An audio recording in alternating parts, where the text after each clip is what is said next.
On se retrouve avec la page 7.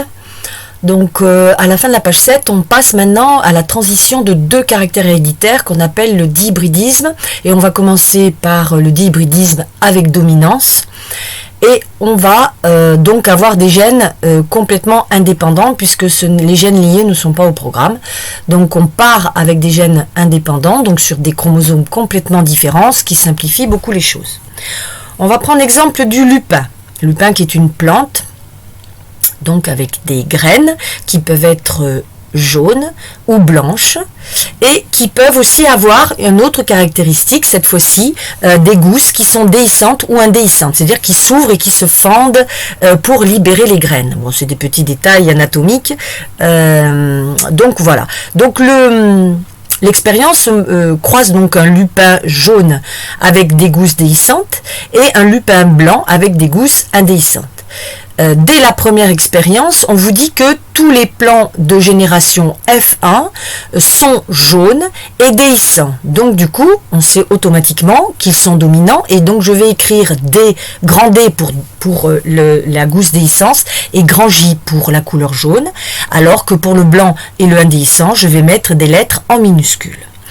Pour la première génération, donc, j'obtiens ici, comme on le dit dans l'expérience 1, 100% de lupin jaune à gousse déhiscence. Donc on retrouve ici la première loi de Mendel, mais cette fois-ci avec deux caractères. Alors la particularité, c'est que bien sûr, vous voyez, ça complique beaucoup plus l'écriture. Ici, pour séparer les gènes, je vais donc montrer qu'il y a donc deux chromosomes qui amènent chacun une chromatide avec la couleur jaune d'un côté et la déhiscence, et chacun va donc amener exactement la même chose. Donc on va avoir ici le croisement du J, du jaune dominant et du déhiscent. Attention à l'écriture, je prends bien la majuscule, je la mets en premier, 2 slash, et je prends le blanc qui est ici, donc la couleur est à gauche, et la déhiscence ou l'indéhiscence est à droite. Vous n'avez pas le droit, après, de changer l'ordre, hein. Il faut toujours garder cet ordre-là. Donc le D est en premier, et le double slash, et le I d'ici est en deuxième, et entre les deux on va mettre un point virgule. Voilà, le point virgule pour le génotype ou le point virgule pour le phénotype, c'est la nouvelle écriture quand on passe en dihybridisme. Donc ici on a le phénotype JD, donc tout le monde est jaune et tout le monde est déhiscent. On est bien dans la première loi de Mendel, mais cette fois-ci pour deux caractères. Dans l'expérience numéro 2, on va cette fois-ci utiliser les F1. Et là, vous voyez, mon tableau, il est déjà tout rempli. Mais comment je remplis cette partie et cette partie-là? Donc ça, on va passer sur Paint pour que je puisse vous l'expliquer. Donc, je suis... alors j'avais prévu de vous montrer un petit peu d'abord quand on était dans la génération ici, donc je vais quand même vous le montrer. Je prends donc, pour remplir ma case, le J avec le D, mon J avec le D, donc deux fois la même chose, le J avec le D et le J avec le D, je me retrouve donc avec 4 cases identiques. Et pour éviter d'écrire 4 fois la même chose, je n'ai fait que 2 cases, comme vous l'avez vu pour la... Maintenant, je vais vous expliquer comment, à partir du génotype de la F1, qui est donc JB et DI, comment remplir justement ce tableau en abscisse et en ordonnée. Donc, je vais passer... Ah ben, j'y suis déjà. Donc, avec les explications ici, avec un crayon, je prends ma lettre J, je la mets avec le D. Ensuite, je prends ma lettre J, je la mets avec I. Donc, ça me fait JD dans une première case, JI dans une deuxième case, BD dans une première case et BI dans la deuxième case pour avoir donc toutes les possibilités au moment de la méiose des répartitions des allèles. Voilà. Donc, maintenant, on revient au cours. Et vous voyez que mon JD, GI, BD et petit BI sont bien ici dans les 4 cases. Je mets la même chose de l'autre côté. Et je vous laisse à vos crayons pour remplir comme moi toutes les cases.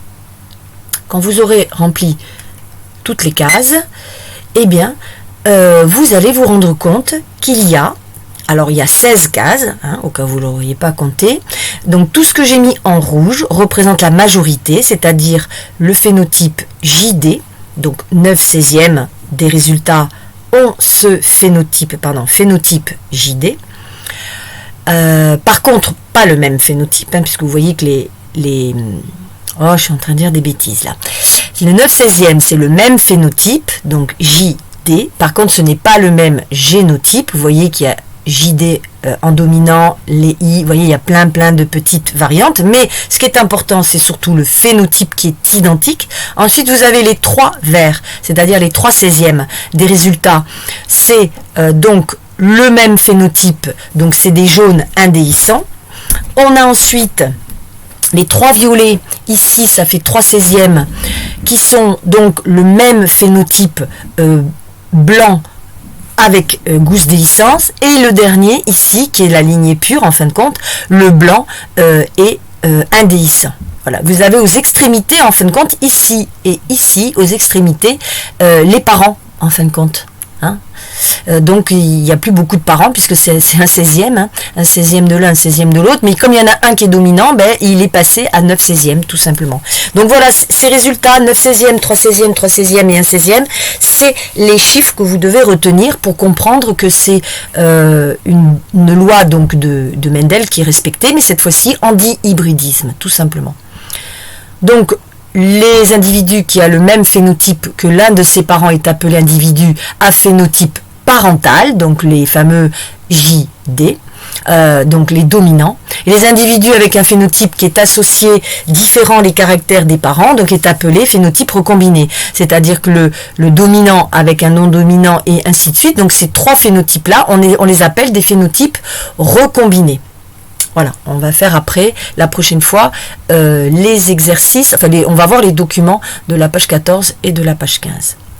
Et on terminera donc par le résumé de la transmission à 2 caractères, avec le dihybridisme à gène indépendant, puisqu'on ne fera pas les gènes dépendants, avec les pourcentages, donc 100% pour le phénotype parental, ça ne bouge pas. La codominance, 100% d'un nouveau phénotype. Pour la FE2, on obtiendra les 9/16, 2 fois 3/16 et 1 fois 1/16 avec des phénotypes recombinés.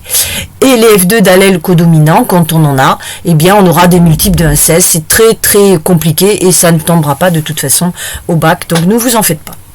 Le test cross donc toujours sert à savoir si les 2 parents ou au moins un des 2 sont de lignée pure ou pas. Ça ne bouge pas au niveau des connaissances.